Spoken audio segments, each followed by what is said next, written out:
guerra y aniquilación de la libertad de prensa. Chávez arma una monstruosidad de cada cosa para desviar la atención por haber aniquilado la libertad de prensa. Suma actos de demagogia, incompetencia, engaño y tranza con el terrorismo criminal. Por Nelida Rebollo de Montes. Publicado en www.politicayDesarrollo.com. Contáctenos politicayDesarrollo@mail.com. Chávez encarna un poder opresor e ilimitado que lo habilita a negar todos los derechos a los que no se someten a sus arbitrariedades. Todo está bajo su control, hasta la guerra anunciada, para aumentar la paranoia. Lo inmediato acosa al periodista. No es una frase, es una realidad. ¿Cómo dejar de decir algo después de escuchar con voz de circunstancia a Hugo Chávez hablar de una guerra inminente, y en otros casos de un magnicidio? El de él será para justificar el espectacular armamento comprado en Rusia y en Medio Oriente, para asustar y paralizar a países latinoamericanos que no lo soportan. Chávez es la reedición de Hitler en la técnica, para victimarse y echar culpas al extranjero, seducido solo por la guerra, el odio y la discriminación, señalando obsesivamente a los Estados Unidos de Norteamérica, haciéndolo objeto de su animadversión, y pensar que Venezuela en 1987 era aliada de los Estados Unidos, y con Chávez es aliada de Irán, país sometido al fundamentalismo de Mahmoud Ahmadinejad, que mantiene al pueblo iraní en las tinieblas sin que la juventud haya podido liberarlo del fundamentalismo que no concede derechos a nadie, y el que lo pide es objeto de tortura y crimen. Él lucha por la libertad. Adultos y jóvenes conscientes de haber sido burlados en las elecciones salieron a la calle para protestar y la respuesta fue reducir a muchos valientes a un regadero de sangre, fiel reflejo de los instintos homicidas de Ahmadinejad como terrorista, que quiere borrar a Israel del mapa como lo repite con inaceptable desparpajo. Aún hoy el pueblo iraní no se resigna a seguir encadenado y pensar que ese es el modelo que admira Chávez y al que se ha entregado en alianza con el propio Ahmadinejad. Álvaro Uribe, presidente de Colombia, visitó a países latinoamericanos para hacerles conocer su proyecto de ampliar la cooperación militar con Estados Unidos. Respondieron positivamente Chile, Paraguay y Perú hasta el momento. En cambio, la presidenta de la Argentina, Cristina Fernández de Kirchner, le manifestó la inconveniencia de permitir bases de Estados Unidos en Colombia. Los memoriosos recuerdan la deuda millonaria en dólares que Cuba tenía con nuestro país y el gobierno del matrimonio Kirchner le perdonó totalmente, sin haber consultado al Congreso. El favorecido es un país con férreo dictador Fidel Castro y su hermano Raúl. Ambos cubrían sus deudas con la ayuda de la ex Unión Soviética, a la que le permitió espiar desde Cuba a los Estados Unidos. Además hay una amistad incondicional de los Kirchner con el tirano, artífice de la miserable esclavitud del pueblo cubano y de los crímenes y encarcelamiento de escritores, periodistas, hombres comunes. El origen del antinorteamericanismo de Chávez y la demonización que hace de Estados Unidos era porque funciona como modelo de sociedad y como importantísima fuerza económica, política, militar mundial. Chávez es amigo, negocia y hasta les provee de dólares a personajes siniestros comprometidos con el terrorismo. No quiere ver ni entender en su permanente actitud obcecada cuál es la realidad norteamericana, pero millones la conocen muy bien y ríen del patoterismo de Chávez, que evidentemente se representa a sí mismo como un presidente descalificado. El mismo dice que lee historia, y su contenido debe estar a la medida de su odio y fanatismo que lo lleva a desear que se desplome toda construcción de equilibrio, de fuerzas, que garantice la seguridad internacional con esfuerzo cerebral sobrehumano. Para esclarecer el absurdo de lo que dice, anuncia y proclama demencialmente este mandatario bolivariano publicitado. Además, hasta el cansancio por medios de comunicación, que desinforman por ignorancia o complicidad.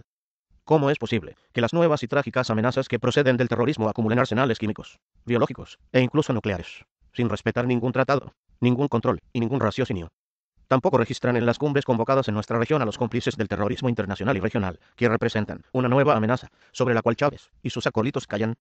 Las tensiones sudamericanas son provocadas por el presidente de Venezuela, aliado y benefactor del terrorismo de la FARC, que asola desde hace décadas la selva de Colombia, manteniendo en vilo a su presidente Uribe, cuyos operativos han resultado exitosos. Secunda a Chávez en sentirse prevalente su aprendiz Rafael Correa, presidente de Ecuador, haciendo causa común con los terroristas de la FARC. Juntos han armado un escándalo por el acuerdo militar de Uribe con los Estados Unidos, sin recordar el Pacto de Cuba, que convirtió a Rusia en cabeza de playa nuclear soviética en 1962. Como el odio lo ciega a Chávez, advirtió públicamente desde su exclusivo canal de televisión y en la cumbre de UNASUR sobre un conflicto bélico en la región, si el presidente de Colombia, Álvaro Uribe Vélez, avanzaba en su proyecto con Estados Unidos. El especialista en relaciones internacionales Juan Gabriel Teocatlián analizó el problema en perspectiva histórica, opinando que América Latina había sido una región estable en el último medio siglo y que ahora cuenta con los mayores niveles de polarización y conflicto. Los culpables se mueven en el mundo andino, investidos de la misma agresividad del inefable Hugo Chávez. Por lo tanto, opina el analista Teocatlián, los términos de una guerra convencional son imposibles en un esquema pragmático. Visto el poder militar operativo de Venezuela, cuyo rearme aún no es operacional, no hay condiciones para una guerra. Es una confrontación política con una intemperancia verbal que hace mucho daño, pero no se trata de una guerra. En honor a la verdad, desde el comienzo, muchos tuvimos la misma percepción cuando veíamos a Chávez tratando de convencer a los asistentes a la cumbre UNASUR sobre una inminente guerra. Solo la presidenta de la Argentina, Cristina Fernández de Kirchner, amiga declarada e incondicional de Chávez, acepta y colabora con la maniobra del presidente venezolano, con quien coincide ideológicamente, y por los préstamos millonarios en dólares que le concede con intereses elevados. Al llegar a nuestro país, tras la reunión cumbre, La mandataria argentina ha pedido que no se demonice al presidente de Venezuela. ¿Es posible que la presidenta siga simulando que ignore el demonio que tiene dentro su protegido? El único demonizador, sin límites y sin reglas, Hugo Chávez, cada vez más cínico, ofensivo y vulgar. Pero es cierto, también que la guerra anunciada no solo es fruto de su impaciencia por desprestigiar a los que odia y por su indisimulada pasión por la mentira, para instalar una cortina de humo que no deja ver el avasallamiento de la libertad de prensa. Lo amerita la usurpación de los medios de comunicación de Venezuela, el sometimiento arbitrario al silencio y la mordaza periodística, el desmantelamiento de todas las emisoras, el control amenazante de la prensa y el artero ataque a Globovisión por violentos patoteros.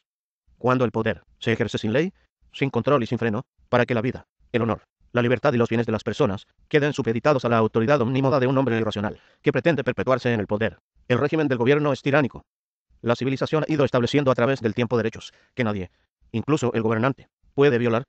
Con estos principios, se llegó al Estado de Derecho en el que el comportamiento del gobierno y de los hombres están regidos por normas sancionadas por todos, y a las que todos deben respeto y acatamiento. En América Latina la tiranía de Fidel Castro y su hermano Raúl lleva medio siglo.